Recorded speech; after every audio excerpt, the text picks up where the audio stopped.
મારું નામ કરશનભાઈ મોગલભાઈ બારડ છે. હું વેરાવળ તાલુકાના મંડોર ગામનો વતની છું.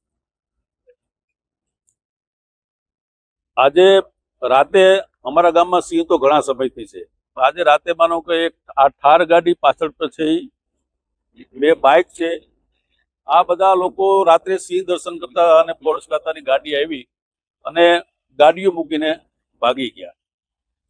હવે જોવાનું એ છે કે સિંહ દર્શન કરાવે, લોકેશન કરાવે, બીજા જ માણસો બધા કરાવે. બહારના કોઈ હોટલોમાં સાસણથી આવતા હોય, કોઈ પાટણ વેરાવળથી આવે અને બદનામ અમારું ગામ થાય છે.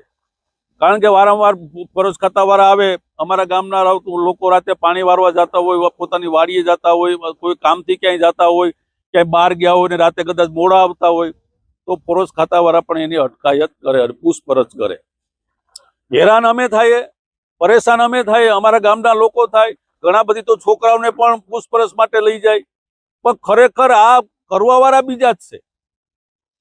અને આ લોકો નાચી ગયા. આ ગાડી અહીંયા પડી, ગાડી અંદર દારૂની બોટલ પણ છે. અહીંયા બધા હાવ એન્જોય કરવા જ આવે, દારૂ પીવા આવે, ખાવા આવે અને સિંહ જોવા આવે. એટલે અમારી માંગ એવી છે કે આ ફોરેસ્ટ ખાતાને કડક ને કડક કાર્યવાહી આ લોકો માટે થાય. અને આ વિસ્તારની અંદર એમાં ખાસ કરીને અમારા ગામમાં મંડોર, ભેરાળા, ઈશ્વરિયા સૌની આ એરિયામાં ક્યાંય પણ સિંહ દર્શન ન થાય એવી કાર્યવાહી કરે એવી અમારી માંગ છે.